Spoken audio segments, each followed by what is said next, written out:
Usia dini termasuk dalam program Maju Belajar 13 tahun yang disiapkan oleh Mendikdasmen Abdul Muti. Nah, pembahasan apakah tepat PAUD masuk dalam program ini, kita langsung membahasnya bersama anggota Komisi 10 DPR RI Gamal Albin Said. Mas Gamal, selamat pagi. Selamat pagi, Mas Iqbal. Terima kasih Mas Gamal sudah bergabung dengan Selamat Pagi Indonesia. Lalu ada pemerhati anak dan pendidikan Retno Listiarti. Bu Retno, apa kabar? Alhamdulillah baik, selamat pagi Mas Iqbal. Semoga selalu sehat ya Mas Gamal dan Bu Retno. Mas Gamal, Komisi 10 tentu sudah mendengar dengan wacana ini. Menurut Komisi 10 dan saya tidak tahu apakah sudah satu suara, ini merupakan gebrakan atau justru karena menuai kritik juga ya dari ICW salah satunya. Bagaimana Komisi 10 menilai program Maju Belajar 13 tahun ini, Mas Gamal? Baik, terima kasih. Pertama, saya melihat ya, tentunya ada komitmen dari pemerintah untuk meningkatkan ya kemampuan anak-anak di Indonesia menjadi SDM yang unggul.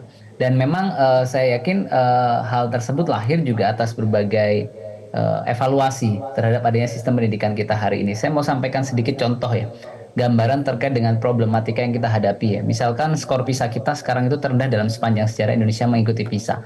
Jadi kita peringkat 69 dari 82 negara ya. Jadi misalkan matematika kita peringkat 70 dari 79, sains peringkat 67 dari 79, reading kita peringkat 66 dari 79 negara. Dan yang menarik ketika kita buat satu proyeksi misalkan ya, kan PISA dikeluarkan oleh OECD ya. Rata-rata OECD itu untuk kemampuan numerasi 490 ya. Skor Indonesia itu 386 dan rata-rata membaca itu 493. Artinya begini, kita butuh sampai 2089 untuk mencapai kemampuan literasi rata-rata negara OECD, dan kita butuh sampai tahun 2063 untuk mencapai rata-rata negara OECD di konteks numerasi. Itu mungkin problem yang pertama, dan data yang lain relevan. Misalkan UNESCO mengatakan 1 dari 1000 orang di Indonesia yang punya minat baca, bahkan Central Connecticut State University mengatakan kita peringkat 2 literasi kita di dunia, peringkat 60 dari 61 negara. Lalu konteks numerasi misalkan, saya coba kumpulkan data-data lain untuk mengkomparasi ya data tersebut. Ternyata hasilnya juga relevan. Jadi ketika ada satu laporan dari RISE yang dia meneliti atau mengevaluasi ya penelitian atau laporan dari IFLS ya. Jadi begini, misalkan anak kelas 1 dites sampai anak kelas 12 ya. Ini dalam waktu periode beberapa periode. Ternyata misal anak kelas 1 yang jawabannya betul 26,5% ya numerasinya. Anak-anak kelas 12 itu 38,7%. Artinya 12 tahun anak-anak sekolah itu hanya meningkatkan kemampuan numerasi anak-anak Indonesia sebesar 12%. Artinya apa? Penambahan jenjang pendidikan tidak meningkatkan kemampuan numerasi anak-anak Indonesia secara signifikan. Nah, yang ketiga adalah laporan juga dari PISA mengatakan 71% anak-anak di Indonesia itu memiliki fixed mindset. Jadi ketika mereka ditanya apakah setuju atau tidak setuju bahwa kecerdasan tidak bisa diubah, 71%, bayangkan. Anak-anak di Indonesia setuju bahwa kecerdasan tidak bisa diubah. Nah, saya pikir itu menjadi dasar adanya sebuah upaya untuk melahirkan sebuah transformasi. Kalau dalam konteks pandangan saya yang pertama, tentunya di Komisi 10 kita belum membahas karena kita baru dibentuk ya 2 hari yang lalu, dan hari pagi ini kita akan mulai melakukan rapat kedua kita di Komisi 10 ya. Yang pertama, jadi anggaran pendidikan kita termasuk yang cukup paling besar ya, cukup terbesar juga di Asia.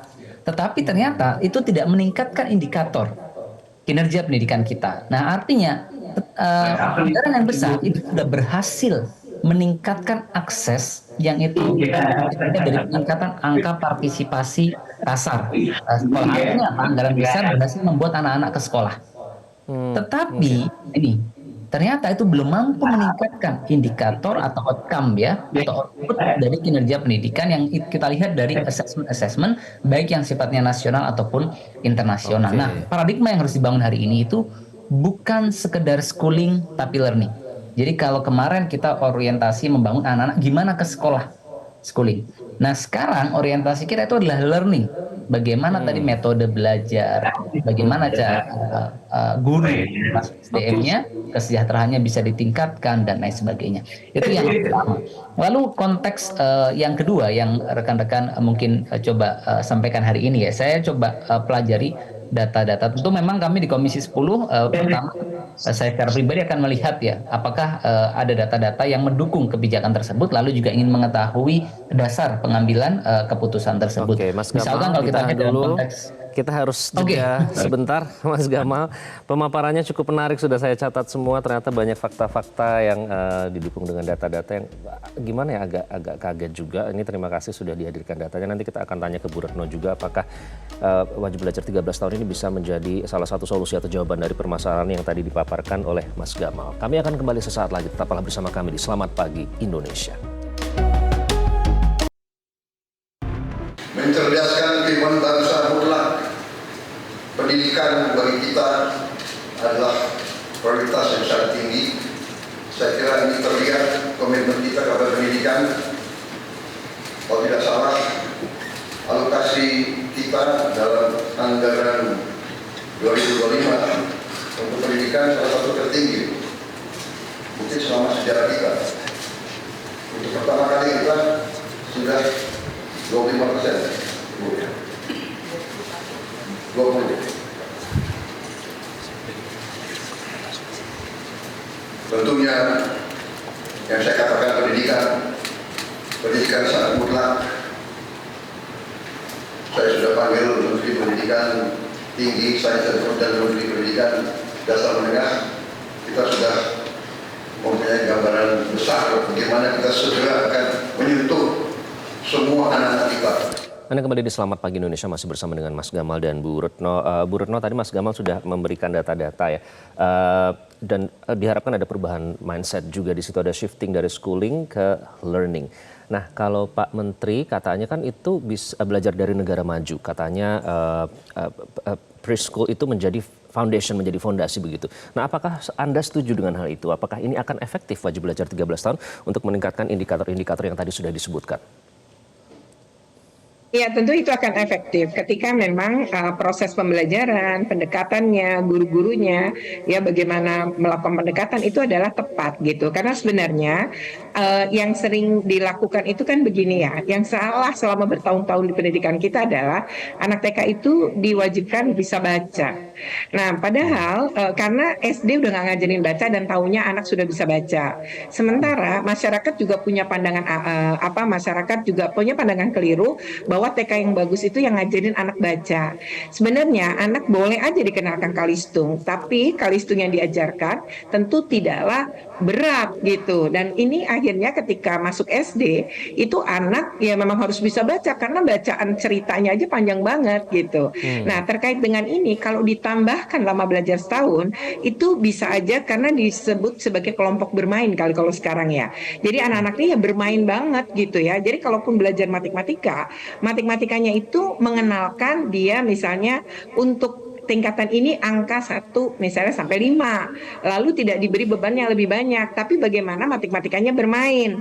Ya jadi misalnya kalau makin bertambah banyak barangnya, berarti aku ngitungnya lebih banyak dan lebih lama. Jadi konsep-konsep tentang itu tuh yang dibangun. Atau misalnya, kenapa kita harus berbagi gitu. Jadi kalau punya pisang, ayah datang punya pisang 3, lalu ada kakak dan ada aku dan ada ibu, nih gimana cara membagi jumlah pisang. Jadi model-modelnya adalah bercerita dan ngenalin angka-angka. Jadi misalnya makan kentang, ini ada sekian potong, berapa, kemudian bagaimana menghitungnya. Jadi anak tuh prinsipnya main, belajar sambil main. Nah, yang kekeliruan selama ini adalah matematika misalnya yang sekarang jadi konsennya Pak Prabowo, itu tuh pakai hafalan. Nah, bahkan sampai SMP, SMA. Rumus pun dihafal. Ini yang kemudian mengakibatkan matematika jadi kayak momok. Padahal mungkin matematika yang dimaksud di TK ngitung. Kalau saya termasuk yang setuju, andai ini ditambah. Tapi dengan catatan tadi, sarana prasarana maupun gurunya dan orang tuanya punya pemahaman yang sama nih untuk membangun dulu kesiapan anak belajar. Baru kemudian masuk TKA, TKB, baru nanti sekolah di SD. Dan di SD itu sekarang ada program namanya adalah transisi PAUD SD yang menyenangkan. Ya, Bu Retno. Gitu. Nanti kita akan lanjutkan, kita masih ada lagi nanti waktu usai headline news. Nanti kita juga akan kembali bertanya ke Mas Gamal. Masalahnya PAUD ini kan juga membutuhkan biaya. Nah, apakah ini memenuhi prinsip keadilan bagi katanya semua kan harus mendapatkan pendidikan, tapi harus butuh biaya juga. Nanti kita akan kembali dengan pembahasannya. Tetaplah bersama kami di Selamat Pagi Indonesia. Anda kembali di Selamat Pagi Indonesia, pemirsa masih membahas terkait dengan program Maju Belajar 13 tahun. Mas Gamal tadi Bu Retno sudah memberikan beberapa catatan. Ini sebenarnya bagus dan bisa efisien asalkan kesiapan dari semua pihak, baik itu orang tua, anak itu sendiri maupun infrastruktur. Nah, bagaimana Anda melihat apakah ini memang akan bisa efektif? Karena banyak permasalahan yang sebenarnya masih menjadi pekerjaan rumah pemerintah ya di pendidikan. Kemarin kami meliput di Indonesia Timur saja, untuk ke sekolah saja mungkin tidak semua mendapatkan akses yang sama. Begitu artinya unsur keadilan itu masih belum bisa dipenuhi. Nah, apakah ini bisa efisien dan efektif jika dimulai dari PAUD, Mas Gamal? Oke, baik. Pertama, saya sudah mencoba mempelajari ya data-data ataupun penelitian yang kira-kira relevan dengan kebijakan tersebut. Jadi misalkan ada satu penelitian Impact of Effectiveness of Early Childhood Education on Student and Learning Outcome 2021 ya, itu menunjukkan pendidikan anak usia dini dapat meningkatkan hasil belajar anak di jenjang pendidikan berikutnya. Lalu ada penelitian lain juga, Long Term Impact on Early Childhood Development Education dari Sarita Kumari 2022. Itu ternyata sama anak-anak yang mendapatkan pendidikan usia dini memiliki kemungkinan lebih tinggi untuk sukses dalam pendidikan lanjutan dan karir. Nah, konteks pembiayaan, saya coba kumpulkan datanya. Kami mendapatkan misalkan The Economic of Early Childhood Investment, ya, ini dari Executive Office of the President of United States of America, itu menunjukkan jadi manfaat dari investasi dalam pendidikan anak usia dini dari hasil penelitian itu menunjukkan memberikan manfaat jangka panjang yang lebih besar dibandingkan biaya yang dikeluarkan, seperti peningkatan produktivitas, penurunan angka kriminal, termasuk pengurangan ketergantungan pada program bantuan sosial. Ada juga penelitian lain, Quality Early Education and Child Care from Birth to Kindergarten, ya, itu menunjukkan pendidikan awal meningkatkan hasil kognitif bagi anak-anak dan dapat menghasilkan kesiapan sekolah yang lebih baik, ya. Jadi termasuk ada penelitian lain long term effect of early childhood, ya, program on cognitive and school outcome, ya. Itu pun sama, hasilnya menunjukkan ada dampak jangka panjang pendidikan anak usia dini terhadap prestasi akademik, perkembangan sosial emosional. Dan kita pun sebetulnya merujuk pada Permendikbud, ya, misalkan, ya, itu sudah ada banyak kajian, ya, aspek apa saja yang harus dikembangkan di PAUD begitu. Jadi menurut saya itu poin yang pertama. Jadi kita memang harus masuk ke substansi learning apa yang kita lakukan. Dan kalau kita lihat negara-negara lain, misalkan di Inggris, ya, itu negara Inggris mewajibkan anak-anak untuk masuk pendidikan formal sejak usia 5 tahun. Sistem pendidikan dikenal dengan tahap pendidikan dasar yang dikenal sebagai reception year. Di Australia pun demikian, ya, jadi pendidikan di Australia menjadi wajib bagi anak-anak mulai usia 5 atau 6 tahun. Kalau SMA mereka itu 2 tahun, jadi wajib belajarnya 12 tahun. Tapi ketika SMA-nya total 3 tahun, misalkan let's say, itu mereka pun bisa 13 tahun. Artinya SD SMP itu totalnya ada di 10 tahun. Nah, itu penelitian-penelitian yang saya pikir relevan bahwa artinya investasi bisa menjadi fondasi, ya. anak usia dini itu akan memberikan sebuah dampak jangka panjang baik pada aspek moral, kognitif, ya, termasuk produktivitas dan lain sebagainya. Nah, yang digunakan itu investasi di situ, ya, Mas Gamal, ya.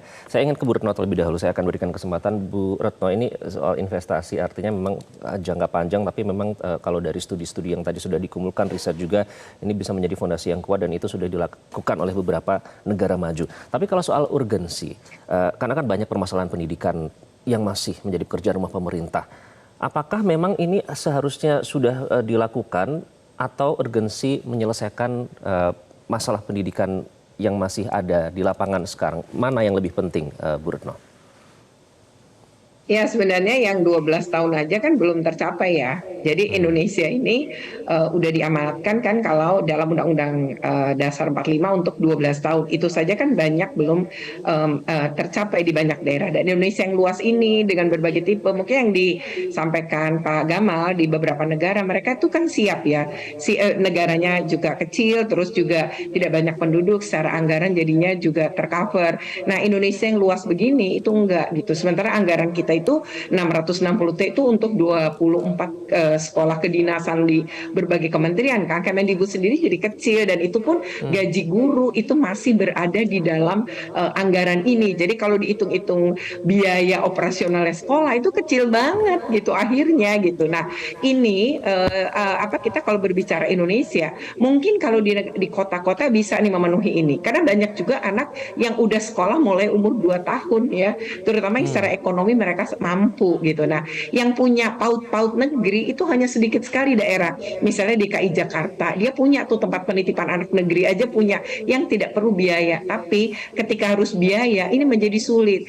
Orang mereka nyekolahin anak pada yang utama aja nih, misalnya pendidikan dasar dan menengah, itu saja kemudian menjadi sulit, dan banyak sekali juga masih banyak orang yang tidak mampu membayar uang masuk TK gitu misalnya. Nah, kalau kemudian ini diperpanjang, berarti biaya pun akan menjadi bertambah, kecuali negara mungkin memfasilitasi ini. Ya, dan itu mungkin tidak harus dilakukan misalnya secara resmi pada organisasi atau sebuah lembaga pendidikan, tapi misalnya itu bisa dilakukan oleh pemerintah daerah dengan membangun ruang-ruang terpadu untuk anak atau RPTRA, yang dimana di situ tuh ada gitu pendidikan dan nggak harus tiap hari sekolah juga gitu. Jadi mulai ngenalin anak. Nah, mungkin ini yang perlu dihitung dan dipetakan. Kalau untuk jangankanlah bicara di kota aja, masih banyak sih di kota-kota orang sulit gitu loh bayar untuk masuk TK.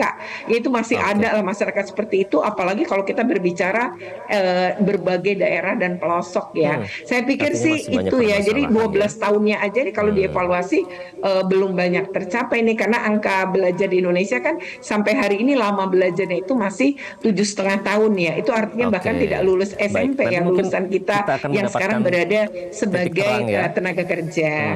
Nanti dari teman-teman Komisi 10 mungkin akan melakukan pembahasan ini. Sayang sekali waktu kita terbatas, mungkin ada poin yang belum disampaikan. Tapi terima kasih Mas Gamal, nanti kita nantikan pembahasannya. Saya membaca artikel Anda yang tanggal 4 Oktober nih, masih banyak poin-poin menarik yang bisa kita berbincangkan nanti di kesempatan selanjutnya. Bu Retno juga terima kasih atas insight yang sudah Anda berikan. Sekali lagi terima kasih Bu Retno dan Mas Gamal sudah bergabung dengan Selamat Pagi Indonesia. Jelajahi cara baru mendapatkan informasi. Download Metro TV Extend sekarang.